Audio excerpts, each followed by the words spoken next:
Hey everybody, welcome back to part 2 of our 2-part series on the colors of a lawn and what those different changes in hues can mean for your grass. Back in part 1, we explored not only what it is that makes grass green, whether it's chlorophyll or a little help from fertilizer, but also what it means when you see red in your lawn, or when it turns purple, and even if it turns brown. So if you haven't checked out that part of the series, be sure to go there first just to get some foundation for what we're going to be talking about in this one. I'm going to be going over 4 colors again today. I'm going to be focusing on yellow, black, white, and blue. But if there are any colors that I haven't touched on, be sure to comment below and tell me about your experience with it, because I'm always curious to learn what you've known. Before we get started, be sure to pop down below, do that comment, but also subscribe if you haven't done so already.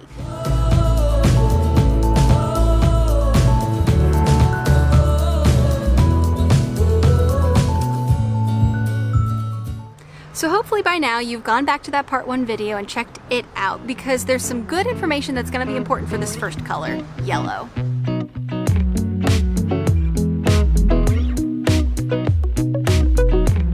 Like we talked about, when a lawn is green, that pretty healthy color, it's photosynthesizing properly.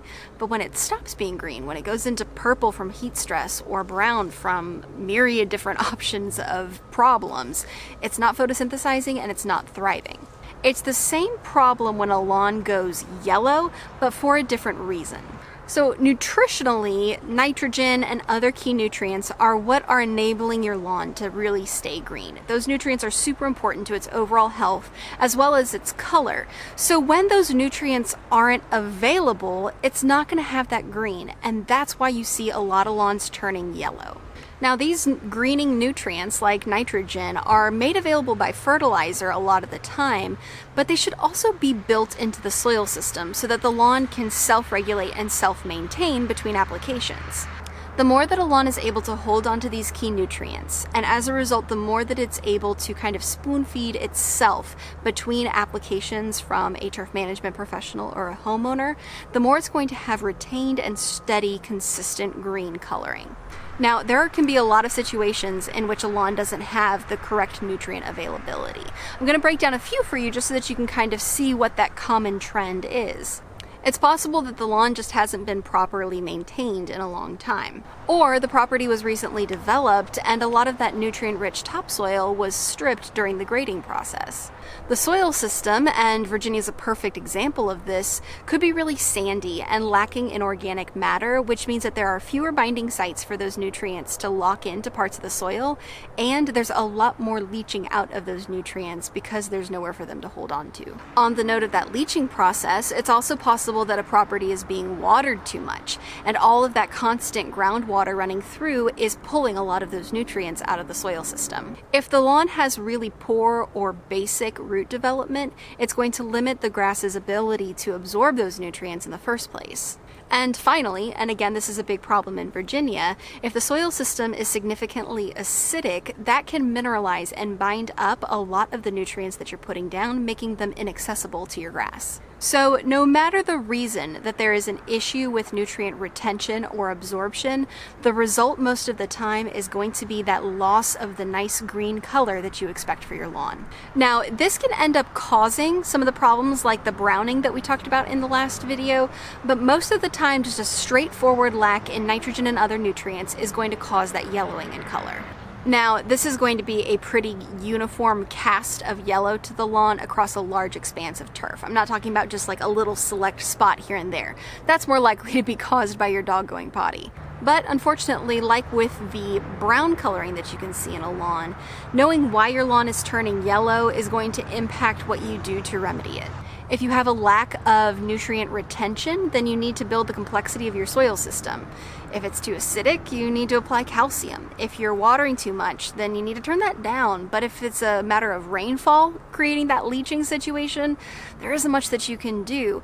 One of the biggest assets in this is to soil test. Getting a soil analysis done is going to give you so much information on your organic matter levels, your soil complexity, its ability to hold on to nutrients, its cation exchange range capacity, as well as where those nutrient levels even are, and your pH. So there's a lot that you can learn objectively with hard data about your soil so that you can adjust your fertilization appropriately.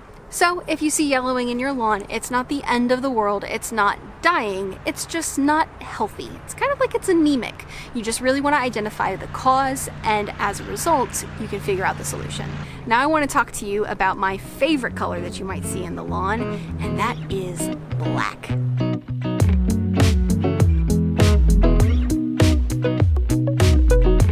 I know, right? A lot of people have never even seen black in a lawn in a small spot or widespread, so is that even possible?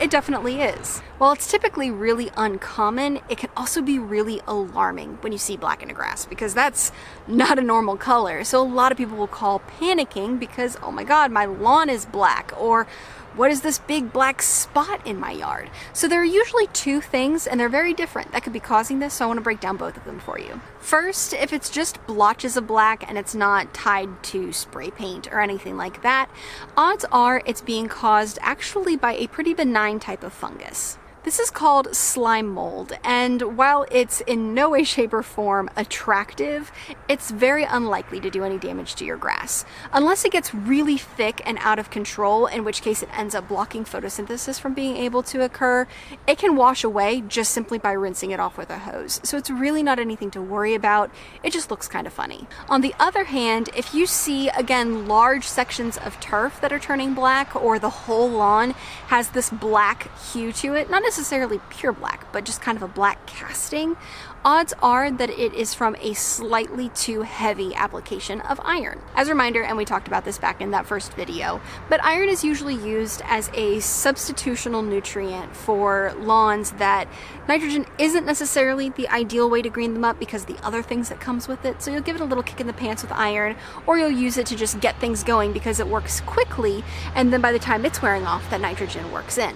However, just like with any other nutrient or fertilizer, it can work a bit too aggressively if it's applied a little bit heavily or isn't absorbed properly. While an over application of nitrogen can kind of burn the grass and turn it a yellow or brown color, a little bit too heavy of an iron application instead makes it kind of blow past that goal of green and instead hit into such a dark green that it's almost black. Again, if this happens, don't worry. It can look funny, but 9 times out of 10, it will self-resolve and fade out over the course of 2 or 3 weeks. And this is very similar to the polar opposite color, and that is when you see white in the lawn.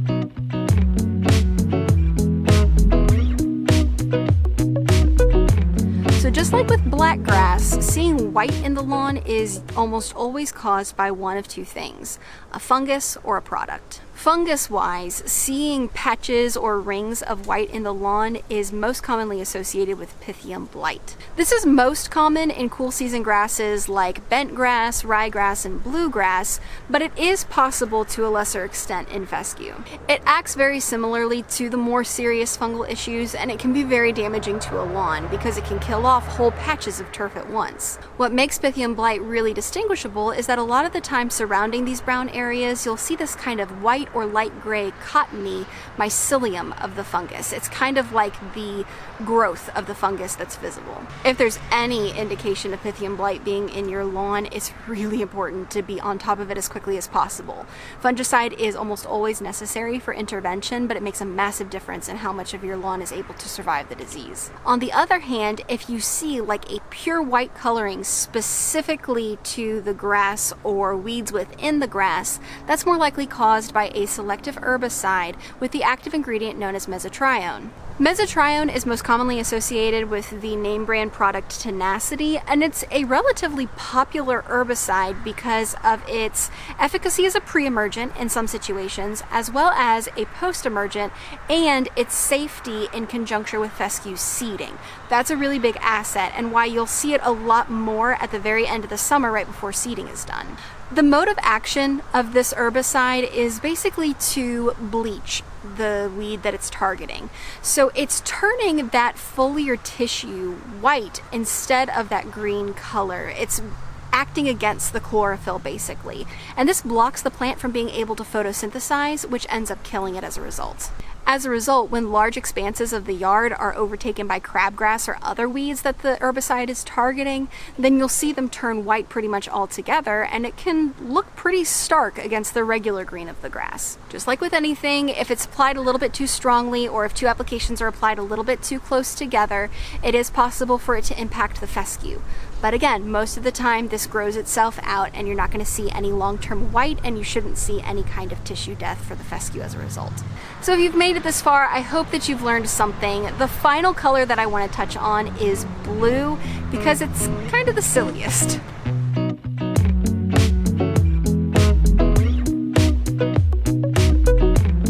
So no, in this situation, I'm not talking about bluegrass, POA. I'm not talking about bluegrass music for sure.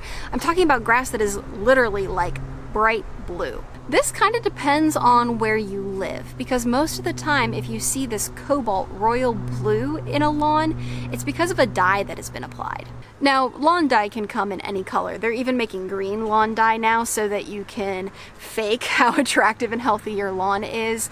But that blue is kind of the cornerstone of the dye. That's really what's been embraced by a couple of companies that use it almost like a signature. What makes lawn dye useful for both professionals and homeowners alike is that for liquid applications of weed control or fertilizer, it makes it a lot easier to see where you've already applied.